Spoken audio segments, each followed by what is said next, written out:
네, 한반도 비핵화와 평화를 위한 조심스러운 한 주가 지나가는가 싶었는데 남북 관계가 심상치가 않습니다. 북한이 풍계리 핵실험장 폐기를 취재할 우리 측 취재진의 명단 수령을 거부했는데요. 북한의 의도를 어떻게 해석해야 될지 짚어보겠습니다. 한동대 박원곤 국제지역학 교수, 아산정책연구원 신범철 안보통일센터장과 이야기 나눠보겠습니다. 안녕하십니까? 네, 안녕하십니까? 네. 자, 남측 기자단의 명단을 북한이 받지 않았습니다. 의도를 어떻게 볼 수 있을까요? 남측 취재단을 거부를 했다라고 볼 수가 있는 걸까요? 아직은 뭐 명확하지는 않습니다. 약간의 시간의 여유는 있고요. 네. 23일 예정이니까 원래는 21일 날 지금 북경으로 가서 비행기를 타고 이제 갈 예정이었기 때문에 네. 아마 주말 정도에 좀 결정이 되지 않을까 싶습니다. 중요한 것은 뭐 우리 한국 측의 기자단 그 명단을 거부한 것도 있지만 네. 결국 그 외국 언론들은 지금 어떻게 되고 있는지 아직 정확히 보도는 나오지 않고 있습니다. 그쪽도 명단을 거부했다라고 하면은 여전히 북한이 혹시라도 이 폐쇄 결정하는 이것을 또 번복할 여지도 있지만 네. 이번 주말을 좀 지나가야 될 것이라고 생각이 되고요. 네. 또 어저께 이제 트럼프 대통령이 여러 가지 발언을 하지 않았습니까? 이제 그 정도로 만약에 북한이 만족한다면 계속 진행될 가능성도 있다라고 생각을 합니다. 네, 말씀하신 것처럼 다른 국가 기자단에 대해서는 뭐 거부를 했다 안 했다라는 이야기가 없기 때문에 좀 더 북한의 의도를 확인하기가 쉽지가 않은데요. 어떻게 보시나요? 아마 풍계리 핵실험장 폐쇄는 할 거라고 생각합니다. 뭐 시기가 문제고 다만 현재 상황에서 북한이 약간 이것을 미룰 것이냐 예정대로 할 것이냐는 지금 돌아가는 정세를 판단해서 방금 전에 박원곤 교수님께서 이야기하신 것처럼 트럼프 대통령의 어제 이야기를 북한이 어느 정도로 받아들이냐 그것이 관건이라고 생각하는데요. 네. 왜 북한이 그런 풍계리를 폐쇄할 것으로 보느냐 하면은 이번 비핵화 협상의 과정에서 자신들이 보이는 선제적 조치라는 거죠. 그것을 통해서 자기들이 비핵화 의지가 있다는 것을 보여줘야 되고 또 미국과의 협상 과정에서 결국에는 조기에 보상을 받아내야 되는 북한의 협상 전략과 연결되어 있기 때문에 네. 풍계리는 저는 폐쇄할 거라고 생각합니다. 네. 이 판을 깨기에는 이미 너무 많이 왔고 판이 너무 커져버렸기 때문에요. 네. 다만 그 과정에 있어서 자신들의 요구사항을 반영하기 위해서 일종의 목리를 부리는 거다 그렇게 생각하고 자기의 문턱을 조금 높이는 과정에서 풍계리 핵실험장 폐쇄를 활용하고 있다 그렇게 생각합니다. 네, 예정이 돼 있는 일정이 바로 다음 주입니다. 23일에서 25일 이제 예정이 돼 있는데 지금 기자들의 명단을 받지 않고 있는 상황에서 시기는 괜찮은 겁니까? 좀 미뤄질 가능성이 좀 더 큰 겁니까? 시기를 미루기는 죄송합니다. 쉽지 않을 거라고 생각이 되고요. 네. 만약에 한다면 예정대로 23, 25일 사이에 하려고 할 것이고 주말이 아마 지나가 봐야 될 것 같습니다. 이제 네. 문제는 이게 우리가 좀 일단 폐기라는 그 표현을 쓰는데 일단 폐쇄가 맞는 것 같고요. 네. 폐기라는 것은 이제 검증 절차가 진행이 돼서 완전히 이제 검증이 끝나서 이것은 못 쓴다라는 것이 될 때 폐기고 일단 네. 이 정도 수준이면 폐쇄가 될 것이다라고 생각하고요. 저도 우리 신범철 박사 말에 동의를 하는 것이 만약에 6월 12일 미국 북미 정상회담 이전에 이 조치가 취해지지 않는다면 미국 내에서 여론이 굉장히 안 좋아질 겁니다. 네. 미국에서 계속 트럼프 행정부와 미국 내 여론은 북한이 말로만 그것도 이제 제3자를 통해서 비핵화 의지를 표명을 했지만 실질적인 진정성을 보여줄 조치는 아직 없었다. 근데 이것이 그나마 뭐 나름대로 미국 내에서도 이제 검증이 안 된다라는 비판이 있지만 그래도 진정성 있는 조치로 받아들일 수 있다라고 얘기가 되고 있는 상황이거든요. 네. 그래서 만약에 이 부분이 확인이 안 되고 북한이 이것을 철회를 한다면은 이 미북 정상회담에도 굉장히 부정적인 영향을 미칠 가능성이 있다라고 생각을 합니다. 네. 자, 이런 가운데 김정은 위원장이 노동당 중간군사위원회 확대 회의를 주재했다라고 이제 조선중앙통신이 보도를 했는데요. 중간군사회의를 소집한 거는 3년 만이지 않습니까? 어떤 의미가 있을까요? 그러니까 4월 20일이죠. 북한 당 중앙위원회 전원회의를 개최했습니다. 거기에서 핵 경제 병진 노선을 경제 집중 노선으로 바꾸겠다고 이렇게 발표를 했습니다. 네. 그럼 그 지침을 이어받는 당 중앙군사위원회를 개최한 거죠. 그 부분에 있어서 김정은 위원장과 당 중앙위원회의 결의를 군사적으로 어떻게 이행할 것인가 하는 내용이 논의되었을 것으로 보고요. 네. 발표한 내용만 보면은 뭐 인사 문제를 처리했고 그런 부분을 갖다가 중앙군사의 결의를 논의한 것처럼 이렇게 나 있는데 그 이면에는 뭐 일부에서는 뭐 군부 달래기다 이런 표현도 있다고 생각합니다. 네. 아무튼 전반적으로 지금 상황에 대해서 북한 군이 어떻게 이렇게 대비를 해야 되고 어떠한 일들을 해나갈 것인가 결국 당적으로 군을 지도하는 것이 중앙군사위원회이기 때문에 네. 그러한 내용이 논의됐을 거라고 생각합니다. 네, 중앙군사위가 군사 노선 그리고 국방 정책을 논의하고 결정을 하는 기구이기 때문에 3년 만에 소집을 했다면은 북한의 그 핵폐기와 관련된 논의도 했을 가능성이 있다라고 보십니까?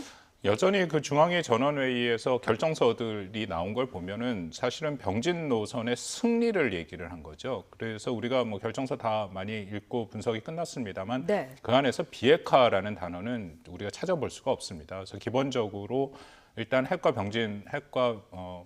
경제 병진 노선을 바탕으로 해서 그 다음번에 이제 경제에 대한 좀 초점을 맞추겠다.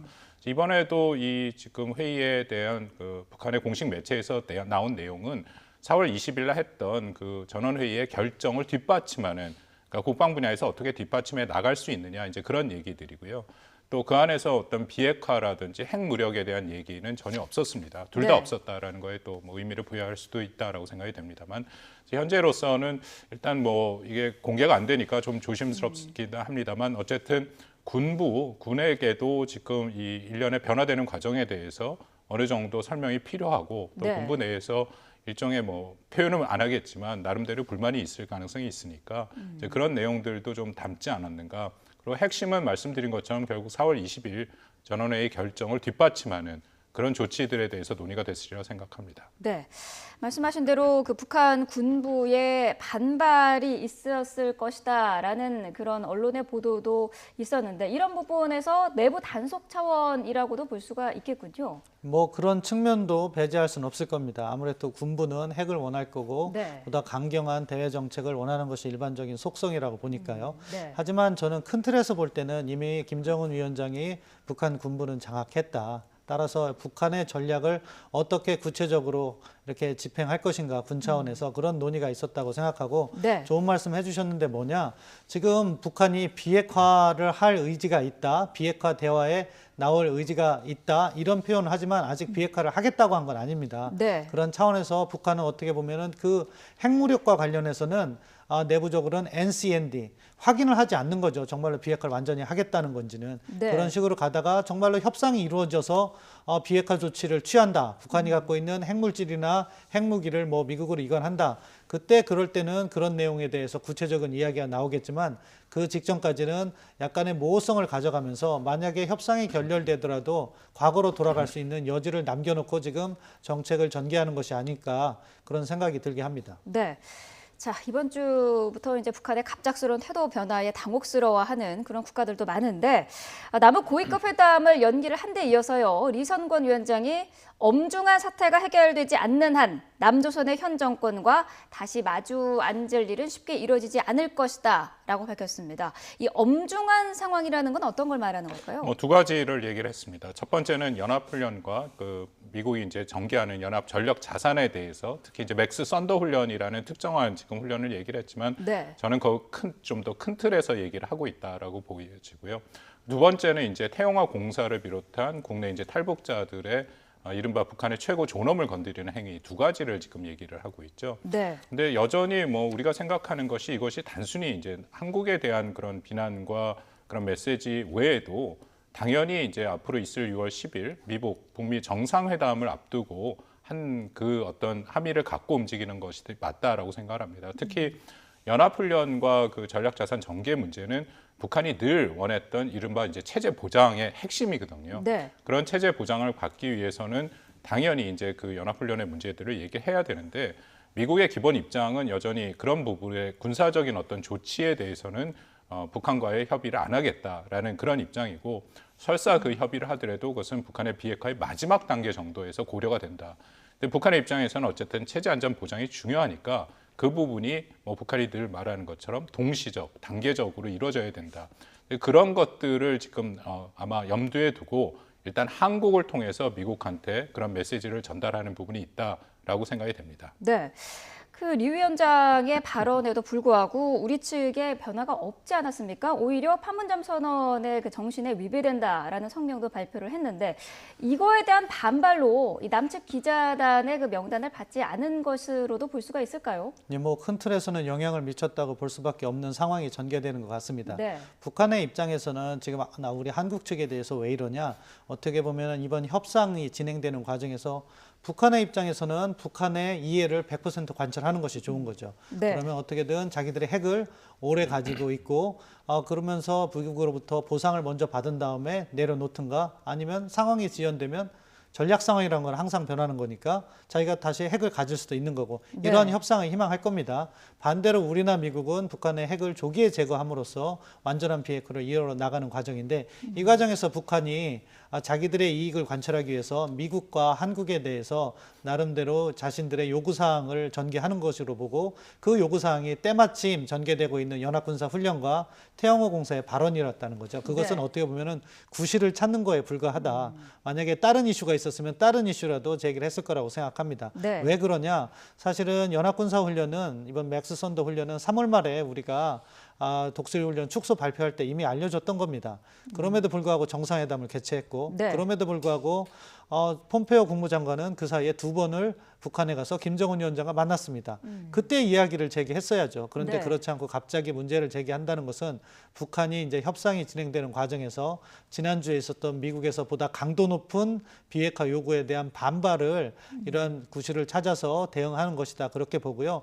이럴 때 우리가 흔들려서는 안 된다고 생각합니다. 우리의 입장을 갖다가 견제해 나가더라도 북한도 북한 나름대로 정상회담이 필요하다는 인식을 하고 있기 때문에 왜냐? 네. 제재와 고립으로 인해서 어려움을 겪고 있기 때문에 그 부분은 북한도 정상회담을 개최해서 풀어보려고 하는 것이기 때문에 네. 결국 접점을 찾는 과정에서 우리가 일관성을 유지하는 것이 중요하다고 생각합니다. 북한은 차후 남북 관계의 그 개선 방향, 그 논의 방향은 남한에 전적으로 달려 있다라고 얘기를 한 상태인데 저희 남한 쪽에 이제 키를 준 상황인데 이런 상황에서 우리가 할 수 있는 건 어떤 것들이 있을까요? 뭐 결국 5월 22일 지금 예정돼 있는 그 한미 정상회담에서 북한의 입장을 충분히 대변해라 그런 네. 얘기로 볼 수 있습니다. 이전에도 평창부터 지금 오는 기간 동안 북한이 연합훈련에 대해서는 굉장히 민감한 반응을 보였거든요. 네. 특히 지난번 그 평창 폐막식 때 이제 김영철이 와서 우리 그 모 호텔에 한 2, 3일 있었지 않습니까? 그때도 우리 한국 당국자들의 전언에 의하면 북한이 1차적으로 계속 문제 제기를 한 것은 바로 연합훈련이었다라는 거죠. 네. 연합훈련에 대해서 중단 혹은 축소가 있지 않으면 앞으로 남북관계 진전이 어렵다. 이제 그걸 갖고 그래서 우리 대북 특별사절단이 3월 초에 방북해서 김정은 위원장을 만났는데 그때 이제 좀 굉장히 우리가 예기치 못하도록 김정은 위원장이 예년 수준의 그런 연합훈련을 이해할 수 있다. 이제 그렇게 얘기를 한 거죠. 근데 지금 맥스 선더를 갖고 북한이 문제 제기를 하는 걸 보면 이게 예년 수준보다 더 강력한 수준이다. 역대 굉장히 강력한 수준이다. 그런 식으로 비난을 하고 있거든요. 네. 그래서 어쨌든 전반적으로 연합훈련 문제는 말씀드린 것처럼 북한이 늘 말하는 군사적인 조치의 체제 안전 보장과 관련돼 있기 때문에 연합훈련과 한반도에 전개되는 전략 자산의 문제는 어쨌든 간에 해결이 돼야 그래야 비핵화의 어떤 전향적인 조치가 있다. 이제 이것이 북한이 말하는 나름대로의 그 동시적 그 타결의 법칙이기 때문에 그것을 지금 미국한테 계속 받아들여라. 이제 그런 메시지로 읽을 수 있다 생각합니다. 네. 자, 북한이 남북 관계뿐만 아니라 북미 관계에서도 태도 변화를 보이고 있습니다. 북미 정상회담 무산 가능성까지 거론을 했는데요. 자, 여기에 대한 트럼프 대통령의 입장을 들어보고 오겠습니다. But the Libyan model was a much different model. We decimated that country. We never said to Gaddafi, oh, we're going to give you protection. We're going to give you military strength. And I think we'll actually have a good relationship, assuming we have the meeting and assuming something comes of it. And he'll get protections that will be very strong. Well, nothing has changed on North Korea that we know of. We have not been told anything. But we'll see what happens. If the meeting happens, it happens. And if it doesn't, we go on to the next step. I think things changed a little bit when they met with China. They met a second time. As you know, Kim Jong-un had a second meeting with China, which was a little bit of a surprise meeting. 네. 자, 두 가지 내용을 짚어봐야 할 것 같은데요. 하나는 리비아 모델과 관련한 것입니다. 자, 리비아와 북한은 다르고 북미 정상회담에서 결과가 나오면 김정은은 아주 강력한 안전 보장을 받을 것이다라고 이야기를 했습니다. 일단 북한을 좀 달래기 위한 그런 입장을 보인 것 같죠. 예, 저 화면을 보고 저도 트럼프 대통령이 정말 정상회담 하고 싶구나 네. 하는 걸 느꼈습니다. 다른 때 같았으면 벌써 트위터가 새벽에 날라왔어야 되는데 네. 꾹 참고 지금 문제된 것이 볼튼 국가안보부 장관이 리비아 모델, 그러니까 강력한 비핵화 모델을 갖다가 제기를 하니까 북측에서 김계관 제1부상의 이름을 빌어서 그것을 강력하게 반발하고, 그다음에 그렇게 나가면은 정상회담이 무산될 수 있다 이야기를 하니까 리비아 모델 하자는 거 아니다 이렇게 톤을 다운시킨 거죠. 트럼프 네. 대통령 입장에서는. 그러면서 한 얘기인데, 아무튼 저 발언을 보면 트럼프 대통령도 국내 정치적인 이유에서든 무슨 이유에서든 정상회담을 하고 싶어 한다. 그리고 정상회담을 하기 위해서 강도 높은 리비아 모델에서 일부 양보를 해줄 수 있다. 그런 협상 차원의 메시지를 던진 거고, 마지막 말은 그런데 만약에 정상회담을 하지 않으면, 그 부분은 빠져 있는데 리비아가 데스메이트 돼인데 북한에도 그렇게 할 수 있다. 그런데 어떻게 보면 또 협상이 되지 않을, 정상회담이 개최되지 않을 경우 강력한 조치가 있다는 걸 또 경고까지도 했습니다. 그런 차원에서 메시지는 세 개인 거죠. 정상회담 한다. 협상에서 조절은 가능하다. 만약에 협상을 하지 않으면 너 위험해질 수 있다. 이런 메시지를 북한에다가 던진 거라고 생각합니다. 네. 뭐 저도 비슷하게 읽었는데요. 지금 그 화면에 계속 나옵니다만 저 세팅 자체가 그 나토의 사무총장을 만나는 와중에서 이제 기자들이 질문한 것에 대한 답변을 한 겁니다. 네. 그래서 전문을 읽어보면은 많은 분들이 같이 느끼겠지만 이게 독해하기가 굉장히 힘듭니다. 왜냐하면 얘기를 굉장히 섞어서 다른 주제랑 얘기가 된 부분을 지금 잘 편집을 해서 이제 한국 것들을 뺐는데 전체로 읽을 필요가 있고요. 또 보면은 볼튼 보좌관이 바로 뒤에 서 있지 않습니까? 네. 그래서 이것을 뭐 세 가지로 저도 읽었습니다. 첫 번째는 리비아의 모델이 적용하지 않겠다라고 얘기를 했습니다. 근데 다만 그 리비아 모델이라는 것이 트럼프 대통령이 생각하는 것과 볼튼이 주장을 했던 거랑은 좀 다릅니다. 볼튼은 이제 선핵 폐기 후 보상을 얘기를 한 거고 북한은 그걸 못 받아들이겠다라고 얘기를 했는데 그 트럼프 대통령이 얘기를 한 거 보면은 그 부분은 다 빠져 있고 그냥 일종의 리짐 체인지 안 하겠다. 정권 교체 안 하겠다. 그래서 김정은 체제를 좀 보장해 주겠다. 그런 식으로 리비아 모델을 이해해서 얘기를 하더라고요. 네. 두 번째는 이제 김정은 체제 안전 보장 제가 말씀드린 거. 결국 핵심은 뭐 계속 체제 보장을 해준다. 그리고 여기서 또 굉장히 재미있는 질문이 하나 나왔는데 기자가 그런 얘기를 하더라고요. 주한미군은 그러면 어떻게 할 것이냐. 주한미군에 대한 어떤 변동도 대통령 생각하고 있냐. 그랬더니 뭐 트럼프 대통령이 답한 것이 그것에 대해서는 생각을 안 하고 있다. 다만 우리는 굉장히 적합한, 영어를 써 죄송합니다만 appropriate한 그런 어떤 체제 안전 보장을 김정은한테 제공하겠다. 네. 두 번째고요. 세 번째는 우리 신범철 박사 말한 것처럼 그럼에도 불구하고 만약 합의가 이루어지지 않는다면 아주 강력한 그런 조치가 뒤따를 것이다라는 경고도 덧붙였습니다. 네, 계속해서 언급이 되고 있는 부분이 이 리비아 방식이거든요. 근데 이 리비아 모델과 관련해서 볼턴 보좌관과 트럼프 대통령의 생각이 좀 다른 것 같기도 하고요. 미국 내에서조차 북한의 비핵화 방식에 대해서 좀 통일된 어떤 생각, 정책 방향이 안 잡혀 있다는 것 같은 생각도 들거든요. 이야기가 나온 것으로 봐서는 충분히 그러한 우려가 제기될 만한 상황이라고 생각합니다. 네. 존 볼턴 보좌관이 리비아 방식을 얘기하는 것은 비핵화에 중점을 뒀습니다. 그래서 요즘 미국에서 프론트 로드 방식이라고 많이 이야기하는데 초반에 핵과 핵물질을 완전히 제거함으로써 미국이 주도를 하겠다. 단기간에 비핵화를 하겠다. 그 점에 방점을 준 건데 네. 트럼프 대통령이 리비아 방식을 이야기하는 과정에서 나온 것은 오히려 뒷부분, 그러니까 체제 보장 부분에 있어서 리비아 과정에서는 체제 보장이라기보다는 리비아의 경제 제재를 이렇게 해제해주고 외교 관계를 수립함으로써 리비아가 자생적으로 살아날 수 있는 정도만 보장을 해주었는데 이번에는 오히려 더 보장하겠다. 그러니까 트럼프 대통령이 도대체 리비아 방식을 제대로 이해하고 있는 거냐 하는 문제 제기도 충분히 가능한 상황이 되는 건데요. 네. 아무튼 방점은 북한으로부터 체제 보장에 대한 강력한 요구가 있었다는 걸 또 추정할 수 있다고 생각합니다. 트럼프 대통령 스스로 저 언론에 지금 방송에 나오지 않았지만 무슨 얘기가 있었냐면은 지금 북한과 대화가 지속되고 있다. 거기엔 영향을 받지 않고 있다는 얘기를 했는데 그런 식으로 북한과 오가는 말 중에서 체제 보장 목소리가 더 높이 요구되고 있다는 것을 추정케 하는데요. 그런 부분을 강조한 거고요. 네. 그런데 아무튼 이러한 부분이 중요한 것은 비핵화를 어떻게 할 것인가에 대한 미국의 종합적인 로드맵이 자꾸 변화하는 모습을 보이고 있습니다. 이 발단은 사실 미국에서도 실수가 있습니다. 왜 그러냐? CBID 계속해서 일관적으로 가지고 오다가 이달 초에 폼페오 국무장관 취임식에서 PBID 해서 완전한을 영구적으로 바꾸면서 미국이 더 강도 높은 비핵화를 요구하는 것이 아니냐 하는 불필요한 오해가 샀습니다. 사실 네. CBID라도 충분하다고 생각하는데, 그러면서 북한이 강력한 반발을 하고 그 와중에 북중 정상회담이 있고 하니까 이 판이 약간 흐트러진 것 같아요. 그것을 지금 미국이 수습하는 과정이라고 생각하는데, 이 부분에 있어서 미국의 정확한 모델이 무엇인지, 방향이 무엇인지 조금 일관되게 메시지를 전달할 필요는 있다, 그렇게 생각합니다. 네. 판이 지금 많이 흔들어진 거는 사실인 것 같습니다. 왜냐하면 저는 그 김계관 부상의 그 성명서를 우리가 잘 볼 필요가 있다라고 생각을 하는데요. 왜냐하면 북한이 공식적으로 어떤 입장을 표명한 비핵화에 대해서 그 문서는 없었습니다. 여태까지는. 네. 근데 상당히 자세하게 얘기를 했는데 그중에 몇 가지 우리가 분명히 주목할 내용들이 있습니다. 첫 번째는 우리가 말하는 CBID 그거 안 한다. 그거는 우리 받아들일 수 없는 것이다라고 분명히 얘기를 했거든요. 네. 근데 이것이 문제가 있는 거라고 생각을 합니다만, 왜냐하면 한국과 지금 미국에서 우리 계속 얘기한 것이 완전한 비핵화라는 표현을 쓰지 않습니까? 근데 그 완전한 비핵화라는 것은 결국 우리 당국자도 여러 번 밝혔습니다만 CBID다. 미국도 그렇게 이해하고 있다. 그리고 그것에 대해서 원칙적으로 북한도 동의를 했다라는 건데, 네. 김계관 부상의 말에 의하면 분명히 그 얘기가 없습니다. 저희 동의한 적 없다. CBID 받아들일 수 없다라고 얘기를 했고요. 네. 또 하나 제가 좀 주목을 하는 것은 다시 한번 적대시 정책 철회가 북한 비핵화의 선결 조건이다라고 또 얘기를 해버렸습니다. 원래는 이것이 뭐 굉장히 오랜 기간 동안 북한이 선결 조건으로 내세운 건 사실이죠.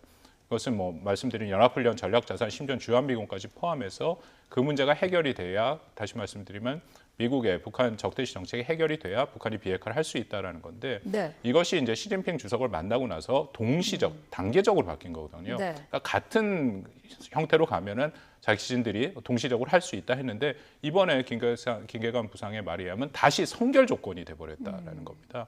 그래서 제가 강조하고 싶은 것은 우리 이제 5월 22일 날 남북 한미 간의 정상회담이 있지 않습니까? 네.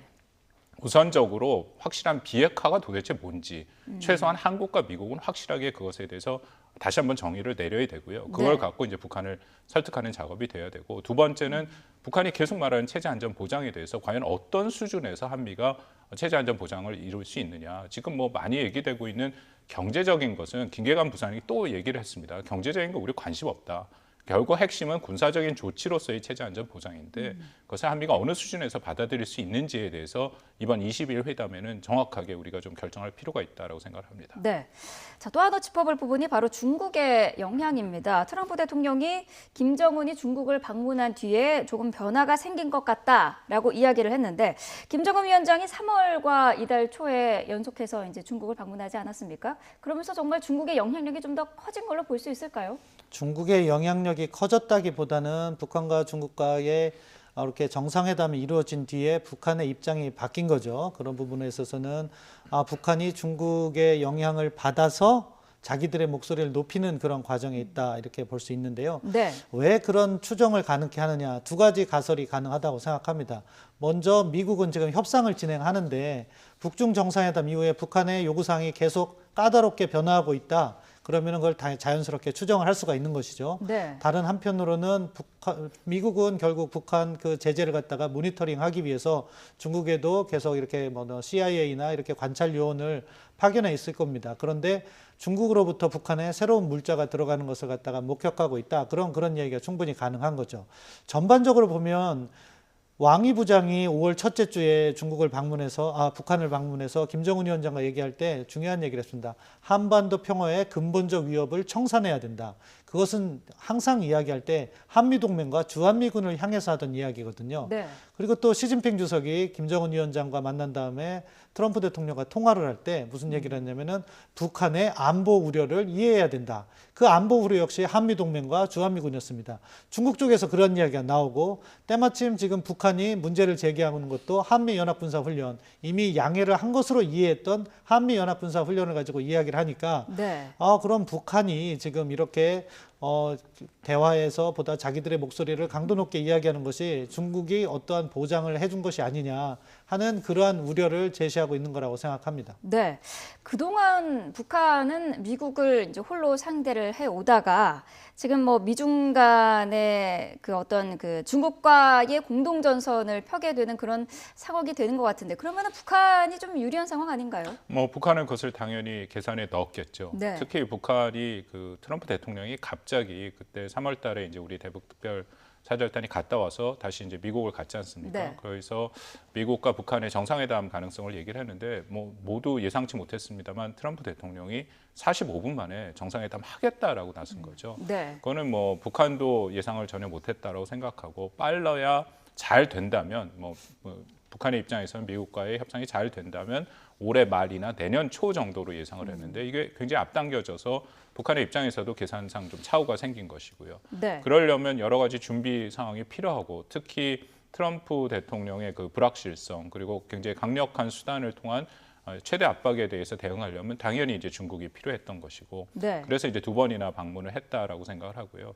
근데 지금 트럼프 대통령도 사실 그 부분을 지적을 했습니다. 이번에 또 북한이 이런 식으로 일단은 뭐 강력하게 다시 경고를 하고 나온 것에 결국 중국의 영향력이 있지 않느냐 이제 네. 그런 식으로 뭐 좀 조심스러운 표현을 쓰긴 했습니다만 그렇게 얘기를 했는데 이 부분은 중국의 입장에서는 어쨌든 한반도의 이 핵 문제에 다시 본격적으로 이제 들어오기 시작한 것이고요. 네. 이 부분은 중국이 뭐 전략적인 이해를 여기에 반영한다는 측면도 있지만 미국과의 관계에서 나름대로 큰 부담이 또 생긴 거를 우리가 봐야 됩니다. 왜냐하면 트럼프 대통령은 끊임없이 중국의 역할을 강조했거든요. 네. 그때마다 중국이 얘기한 것이 우리는 그만한 북한에 대한 영향력을 갖지 못하고 있다라고 얘기를 했는데 이번에 지금 2번의 그 김정은 위원장의 방중을 통해서 충분한 영향력이 있다는 것을 지금 보여주고 있습니다. 그러니까 앞으로 이것이 어떻게 전개될지 모르지만 네. 결국은 트럼프 대통령은 그러면 앞으로 중국에 대한 압박이 더 강화될 가능성도 있다라고 생각을 합니다. 네.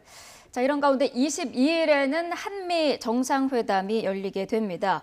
지금 상황으로 봤을 때 한미 정상회담의 중요성이 더 높아지고 있는 건 사실인 것 같은데요. 어떤 내용들이 논의가 될까요? 가장 중요한 것은 역시 비핵화 로드맵에 대해서 한미가 일치해야 된다는 거죠. 네. 그러니까 지금 북한이 김계관 그 제1부상 담화로서 내놓은 이야기가 사실은 어떻게 보면 평창올림픽 이전으로 돌아간 듯한 메시지였습니다. 네. 그런 부분에 있어서 우리가 그것을 어떻게 평가할 것이냐, 그리고 그것을 갖다가 우리가 북한을 다시 변화시켜서 우리가 원하는 완전하고 검증 가능하고 불가역적인 비핵화를 어떻게 만들 것이냐에 대한 한미 간의 철저한 로드맵이 있어야 된다는 거죠. 그 네. 부분에 있어서 북한에게 무엇을 줄 것이고 우리가 무엇을 얻어낼 것인가, 이 부분이 포괄적으로 합의된다면은 어떻게 보면 북한이 미국을 비난하고 한국을 비난하는 것은 한미 간의 이간을 하기 위한 것이라고도 볼 수 있습니다. 연합군사훈련이라든가 그런 부분을 공략하는 것은 과거에서부터 한미 간의 그 긴밀한 관계를 조금 깨고 싶어 했던 거죠. 네. 그렇기 때문에 이번에 더더욱 중요한 메시지는 한미가 비핵화 부분에서 단일한 목소리를 갖고 있고 네. 빗셀 틈도 없다, 이 점을 보여줘야 되는 거죠. 그 부분이 저는 가장 중요한 메시지라고 생각합니다. 네. 북한도 이번 한미 정상회담의 결과를 상당히 관심 있게 지켜보겠죠. 그럼요. 매우 중요한 것이다라고 네. 생각을 하고요.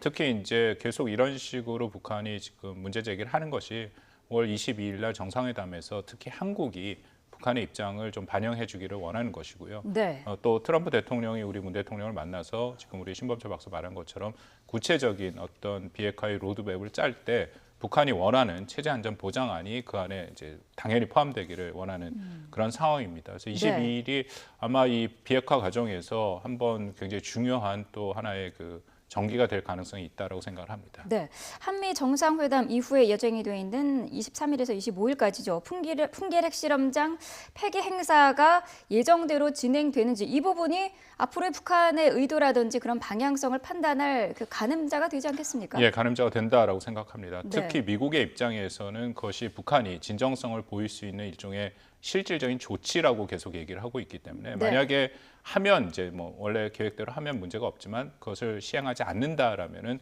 미국 내에서는 6월 12일 회담 자체에 대한 어떤 다시 한번 의구심이 등장할 것이고요. 특히 네. 미국의 워싱턴에서는 여전히 북한의 비핵화 의지에 대해서 많은 의문들이 지금 제기가 되고 있습니다. 그래서 다시 네. 한번 그런 목소리들이 힘을 얻을 수 있다라는 거죠. 근데 북한도 그것을 충분히 알고 있다라고 생각을 합니다. 네, 북미 정상회담은 어떨까요? 이 풍계리 핵실험장 폐기의 행사와 관계없이도 북미 정상회담은 열릴 수 있을까요? 뭐 극단적으로 이야기하면은 열릴 수는 있다고 생각합니다. 네. 그런데 북한의 어떻게 보면은 협상 전술 차원에서는 풍계리 핵실험장을 폐기하고 정상회담을 하는 것이 북한이 더 유리합니다. 왜냐하면 우리가 이렇게 선행적인 조치를 했는데 미국도 보상을 해라. 이런 이야기를 할 수 있는 명분이 생기거든요. 네. 지금 상황에서 정상회담은 모두 원한다고 생각합니다. 앞서 말씀드린 것처럼 북한은 제재 해제와 고립 탈피를 위해서 정상회담이 필요하고 네. 트럼프 대통령 역시 11월 중간 선거를 위해서 자기의 외교적 성과 차원에서 정상회담이 필요합니다. 그래서 저는 정상회담의 개최 확률은 매우 높다고 생각하는데요. 네. 중요한 것은 정상회담에서 어떠한 합의를 할 것인가죠. 북한으로서는 약간 불완전한 합의를 하고 이행 단계에서 자기의 이익을 극대화하는, 그래서 단계를 여러 단계로 나누고 싶어하는 접근을 하는 것이고, 존 볼튼 뭐 여러 가지로 비난을 많이 받고 있지만 북핵에 대해서 가장 잘 이해하는 것은 존 볼튼이라고 생각합니다. 네. 앞서서 북한의 핵하고 핵물질을 제거함으로써 미국이 협상 단계에서 지속적으로 우위를 점하려고 하는 것인데요. 그런 부분이 어떻게 타협되어 나오지느냐, 그것이 향후 한반도의 비핵화, 지속 가능한 평화를 좌우하는 핵심 요소라고 생각합니다. 네, 저 교수님께서는 북미 정상회담 어떻게 예상하십니까? 뭐 저도 비슷한데요. 최소한 두 가지는 확실히 돼야 그 정상회담이 성공했다라고 우리가 얘기를 할 수 있을 것입니다. 첫 번째는 여전히 계속 논란이 되고 있는 북한의 비핵화, 이것이 우리가 말하는 CBID인지 아니면 북한이 말하는 조선반도 비핵 지대화인지 그 부분에 대해서 아주 명확한 그런 목표가 설정이 돼야 된다고 생각하고요. 네. 더불어서 이거는 트럼프 대통령이 굉장히 강력히 주장하는 것인데 비핵화의 시기를 못 박는 거죠. 언제까지 비핵화를 해야 된다. 왜냐하면 네. 이전에 우리가 실패했던 사례들을 보면 시기가 없었기 때문에 시간 끌기 식으로 해서 늘 어려움을 겪었지 않습니까? 그래서 네. 뭐 트럼프 대통령은 절대로 그런 것은 이번에 반복하지 않는다 했기 때문에 시기 정도를 못 바꿔야 되고 그러면 이제 그것에 따라서 북한한테 어떤 형태의 보상, 체제 안전 보장안이 제의가 될 것이고 또 비핵화의 이행 방법도 시기가 못 바뀌면 거기에 또 맞춰서 움직일 수 있습니다. 그래서 그 두 가지가 이번에 확실히 정해진다면 어느 정도 성공이다라고 생각을 합니다. 네. 자, 북한의 갑작스러운 태도 변화와 또 예정되어 있는 빅 이벤트들 예정대로 치러질 수 있을지 분석을 해봤습니다. 한동대 박원곤 국제지역학 교수, 아산정책연구원 신범철 안보통일센터장과 함께했습니다. 오늘 말씀 감사합니다. 네, 감사합니다.